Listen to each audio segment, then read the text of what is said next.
सभी को मेरा नमस्कार प्रणाम। दोस्तों, इस बुक से मैंने नंबर सिस्टम का जो 160 सवाल का जो सोल्यूशन करा दिए हैं। जो भी बंधु नहीं देखें उसे ज़रूर देखें, और जो चैनल पर पहली बार हैं चैनल को सब्सक्राइब कर लें और बेल आइकन को भी क्या करें, आप प्रेस कर लें, ताकि नए वीडियो का जो है नोटिफिकेशन आप तक पहुँचते रहे। चलिए शुरू करते हैं। 161 नंबर सवाल जो इस प्रकार है, कह रहा है कि राहुल ने एक संख्या को 2 से गुना करने के बजाय 2 से विभाजित कर दिया। तो संख्या हम मान लेते हैं x, उसको गुना करने के लिए बोला गया था, लेकिन उसने क्या किया, 2 से विभाजित कर दिया। तो क्या हो गया, आंसर कितना प्राप्त हुआ है, 2 प्राप्त हुआ है। इसीलिए x बराबर क्या हो जाएगा, संख्या क्या हो जाएगा, 4 हो जाएगा। अब हमको संख्या मालूम है भैया, मूल संख्या जो है हमको क्या हो गया, मालूम हो गया। कहता है वास्तविक उत्तर कितना होगा, 4 में क्या करेंगे, 2 से गुना करेंगे, कितना हो जाएगा, 8 हो जाएगा। यानी क्या हो जाएगा, मेरा आंसर क्या हो जाएगा, रियल जो आंसर क्या होगा, 8 होगा, जो कि आपका ऑप्शन क्या है, बी नंबर में है 8। आपका आंसर क्या हो जाएगा, बी नंबर हो जाएगा 8। चलिए आगे बढ़ते हैं। 162 नंबर सवाल है कि कक्षा 12th के पुनर्मिलन समारोह में 45 छात्रों में से 30 छात्रों ने भाग लिया। यदि समारोह में उपस्थित सभी छात्र एक दूसरे के क्या कर रहे हैं, हाथ मिलाते हैं, तो हाथ मिलाने वाले छात्रों की संख्या कितनी है। अब 45 छात्र हैं, कितने छात्र हैं, 45 छात्र हैं। इसमें से क्या है, 30 छात्र ने क्या किया, भाग लिया। तो n का मान क्या हो जाता गया, 30 हो गया। टोटल संख्या क्या हो गया, जो हाथ मिलाया है 30 विद्यार्थी ने, सभी क्या किया, एक दूसरे के हाथ मिलाए हैं। अब इसका क्या होता है, फार्मूला होता है, क्या फार्मूला होता है, n × n-1/2। क्या हो जाएगा, हाथ मिलाने वाले छात्रों की कुल संख्या क्या हो जाएगा आपका, ये सूत्र होता है, n क्या है, 30 है, यानी 30 गुना 29 बाय क्या हो जाएगा, 2 हो जाएगा। ये क्या हो जाएगा, 15 बार में काट जाएगा, ये क्या हो जाएगा, 15 गुना 29 हो जाएगा। अब इसमें क्या करेंगे, देखिए सभी ऑप्शन क्या है, डिफरेंट है, इसीलिए हम क्या करेंगे, यूनिट प्लेस को गुना करेंगे। 9 × 5 = 45, यानी क्या होगा, यूनिट प्लेस पे क्या आएगा, क्योंकि एक ही ऑप्शन क्या है, बी नंबर में है, क्या है, 435 हो जाएगा। आपका आंसर क्या हो जाएगा, बी नंबर हो जाएगा 435। इस तरह से आपको करना है, ताकि जो है समय का क्या हो, बचत होगा। तो चलिए, आई होप आप लोग समझ गए होंगे। इसको क्या करना है, याद रखना है। हाथ मिलाने वाले की क्या होता है, हमेशा ये सवाल बार बार पूछा जाता है, n × n-1/2 होता है। चलिए आगे बढ़ते हैं। अगला सवाल है कि 2 संख्याओं का अंतर, 2 संख्या है x - y, इसका अंतर क्या है, 5 दिया हुआ है। यदि उनका गुणनफल, यानी x y का गुणनफल क्या है, 336 है, तो दोनों संख्याओं का योग ज्ञात करिए, यानी x + y ज्ञात करें। क्या करेंगे, डायरेक्ट फार्मूला होता है, x + y बराबर क्या हो जाएगा, √x - y का होल स्क्वायर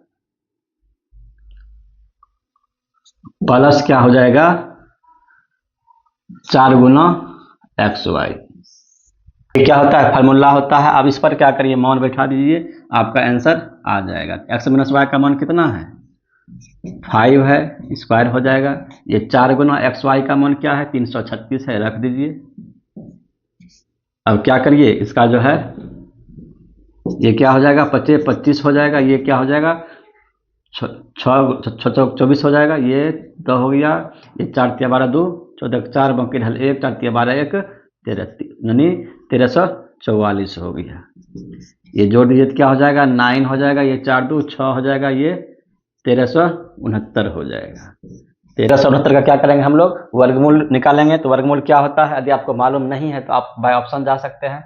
क्या करेंगे, देखिए ये 9 जो है, किसी भी इकाई अंक पर जो है 9 तब आता है, या तो 7 का गुना करेंगे, या तो 3 का गुना करेंगे।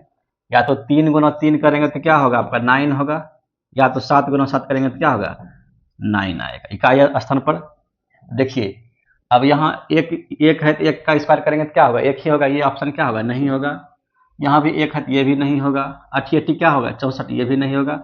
एक ही ऑप्शन क्या आपका 37 है, क्या है, 7 × 49, यानी क्या है, इकाई स्थान पर 9 आया है, इसीलिए आपका आंसर क्या हो जाएगा, बी नंबर हो जाएगा 37। इसका क्या होगा, वर्गमूल 37 होगा। इस प्रकार से आप जा सकते हैं, तो आपका समय का बचत होगा। तो आपका आंसर क्या हो गया, बी नंबर हो गया 37।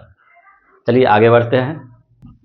अगला सवाल है कि यदि x + y = 11, तो -1 पर पावर x प्लस 1 पर पावर y डैश के बराबर होगा, जहां x और y क्या है, पूर्ण संख्या है।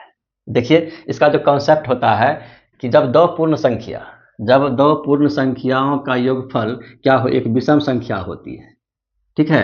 तो यहाँ देखिए विषम संख्या, दो पूर्ण संख्या बोला गया है, तो ये x और y क्या है, पूर्ण संख्या है, इसका योगफल क्या है, 11 है, क्या है, एक विषम संख्या है।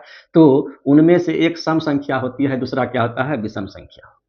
तो क्या हो जाएगा, आप देखिए इसको x क्या है, एक विषम होगी, तो एक क्या होगा, सम होगा। अब देखिए अब कह रहा है कि -1 पर पावर x प्लस 1 पर पावर y। अब देखिए -1 पर पावर ये क्या हो जाएगा, विषम मैंने माना है तो विषम ले लीजिए, ये प्लस क्या है, +1 पर पावर क्या है, सम। अब किसी भी निगेटिव जो है पूर्णांक होता है, निगेटिव का मान जो है निगेटिव ही होगा यदि उसके पावर क्या होगा, यदि विषम होता है। अब उदाहरण हम लेते हैं, जैसे -1 है, -1 पावर क्या लीजिए, विषम संख्या लीजिए, 3 लीजिए, 3 है तो -1 गुना -1 करेंगे तो क्या होगा, ये प्लस माइनस प्लस हो जाएगा, लेकिन फिर प्लस माइनस हो जाएगा तो -1 होगा। यानी कि यदि पावर क्या होगा, विषम होगा, तो चिन्ह क्या होगा, नेगेटिव होगा। यहाँ पे सम है तो सम रहेगा तो क्या होगा, पावर, चिन्ह क्या होगा, प्लस होगा। इसीलिए एक का इसका मान क्या हो जाएगा, -1, इसका मान क्या हो जाएगा, +1। ये इसीलिए -1 +1 क्या हो जाएगा, 0 हो जाएगा। आपका आंसर क्या हो जाएगा, डी नंबर हो जाएगा 0। ये कॉन्सेप्ट आपको क्या करना है, याद रखना है। जेईई पे पूछा गया सवाल है, बहुत ही अच्छा सवाल है। चलिए आई होप आप लोग समझ गए होंगे, तो आगे बढ़ते हैं। सवाल है कि 30 मीटर लंबे कपड़े से प्रत्येक 225 सेंटीमीटर माप वाले 12 टुकड़े काट कर बेचे जाते हैं, तो मूल लंबाई का कितना भाग शेष बचता है। कुल कपड़े कितने हैं, कुल कपड़े कितना हो जाएगा, 30 मीटर है, 30 यानी क्या है, ये इसको जब हम सेंटीमीटर में बदलेंगे क्या है, 100 से गुना करेंगे, यानी 3000 सेंटीमीटर। इतना लंबाई के कुल कपड़ा है, कुल कपड़ा मेरा इतना लंबाई के हैं। अब कह रहा है कि बेचे जाते हैं कितने, 225 सेंटीमीटर माप वाला जो है 12 टुकड़ा क्या करते हैं, बेचा जाता है। बेचे जाने वाले कपड़े कितने हैं, बेचे जाने वाले कपड़े क्या हो जाएंगे, 225 गुना क्या हो जाएगा, 12 हो जाएगा। जब 12 से इसको गुना करिएगा तो क्या होगा, 12 पंचे 60 हो जाएगा, 6 12 दूना 24, 6 30 का 0 हो जाएगा, 3 हो जाएगा, 12 दूना 24 3 27, यानी क्या हो गया, 2700 सेंटीमीटर हो गया। इतना बेच देता है, तो बचा कितना, शेष कपड़ा कितना बचा आपका, शेष कपड़ा कितना बचा, 3000 में 2700 घटाएंगे तो क्या होगा, 3000 में 2700 घटा देंगे तो कितना होगा, 300 होगा। लेकिन यहाँ क्या करें, कितना भाग, जब भी भाग आपको पूछ दे शेष भाग कितना हो बचा, तो क्या करेंगे, जितना बचता है उसमें क्या करते हैं, टोटल से क्या करते हैं, भाग लगा देते हैं। तो टोटल कितना है, 300 है, 3000 है, 3000 कर देंगे। जब भी भाग की बात करेगा तो क्या करना है, कुल संख्या से भाग दे देना है। अब ये क्या हो जाएगा, ये 300 हो जाएगा बटा 3000 हो जाएगा। ये 300 क्या होगा, कैंसिल हो जाएगा, क्या बचेगा, 1/10 बचेगा। यानी कि 1/10 भाग उसका क्या होता है, बचता है, 1/10 भाग क्या होता है, बचता है। तो आपका आंसर क्या हो जाएगा, आपका आंसर क्या हो जाएगा, सी नंबर हो जाएगा 1/10। चलिए आगे बढ़ते हैं। वीडियो अच्छा लगा हो तो क्या करना है, वीडियो को लाइक सब्सक्राइब जरूर करें। मिलते हैं अगले वीडियो में, तब तक के लिए धन्यवाद, जय हिंद।